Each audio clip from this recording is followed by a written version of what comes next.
Don't trust your college ethics teachers. Don't trust your university philosophers. They lie. They believe the lie that a good life is possible.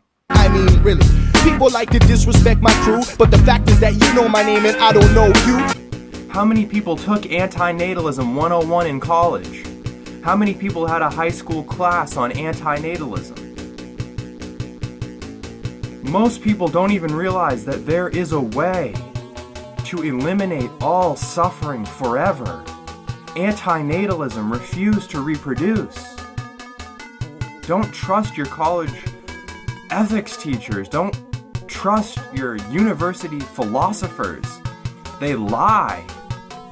They believe the lie that a good life is possible.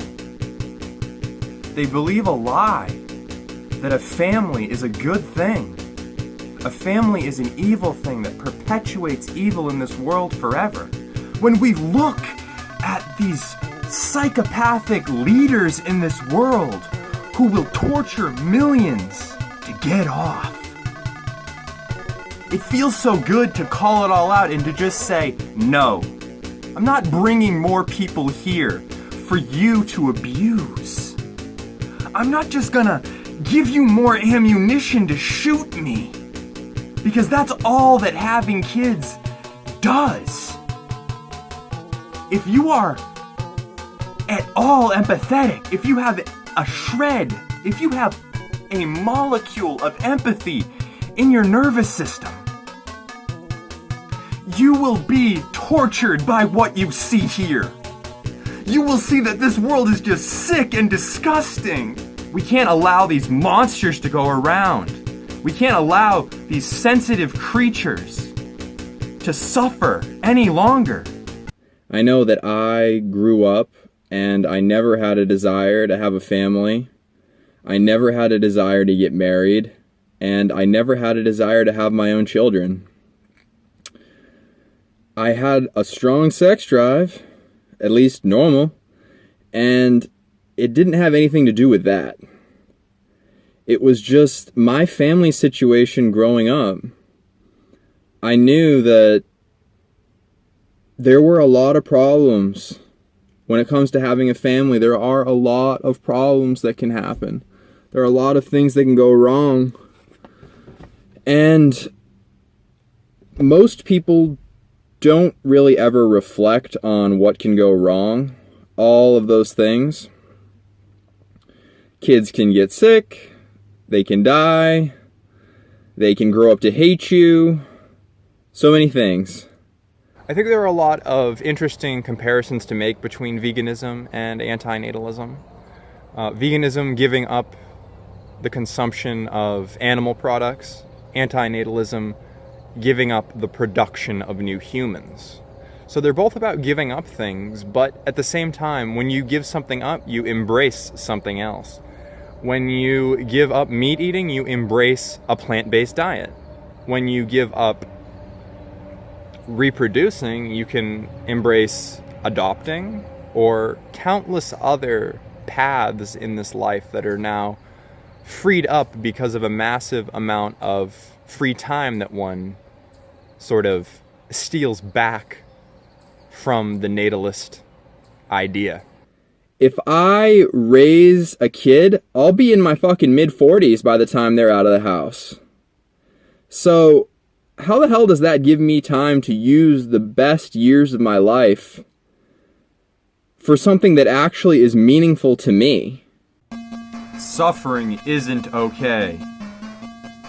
It's not okay to inflict any pain on anyone else without their permission, without asking them first. So why is it that we think we can bring people here? Why can't I go into my garage and clone a person and then do whatever I want with them for 18 years before they're allowed to have any freedom? I can go into my garage, fuck a woman, create a child, and abuse that child for 18 years. The law says that's fine. The law of the land. Because no one gives a fuck. All these people are abused behind closed doors and no one fucking speaks out for half a second. Only anti-natalism can take us away from the constant abuse. Only anti-natalism can free us from these lies, from this bondage. Being a human is evil. This place is evil. It is pure suffering. Some people have to suffer their whole lives here. Some people never get a good day. What the fuck do we do about those people? And you're telling me you want to bring more people here? The chance that they could become like them? And why? Why do we have the right to do that? Because there are no rules. There are no rules in this universe. We're acting according to the laws of nature, cultures, all these things. It's designed to work on the back of nature. Nature is what makes us reproduce. Nature is evil because nature creates psychopath monsters. I think that protecting the animals is important. I enjoy seeing the chipmunks and the red squirrels and gray squirrels and hearing the bird calls. And I enjoy having coyotes in the woods. I enjoy these things. It's interesting to hear them howling. I don't want all of these things to go away. It's always one lie stacked upon another lie. With these natalists, with these philosophers who try to tell us that evil isn't as bad as we think it is. Go up to a man whose whole body is diseased and tell him evil isn't as bad as we think it is. Go up to some young girl who just got molested and destroyed by her older brother and tell her that evil isn't that bad. Suffering is real. There's no more backing away from it. Anti-natalism. It's such a beautiful word. Don't trust your college ethics teachers. Don't trust your university philosophers. They lie. They believe the lie that a good life is possible. Dun, dun, dun, dun.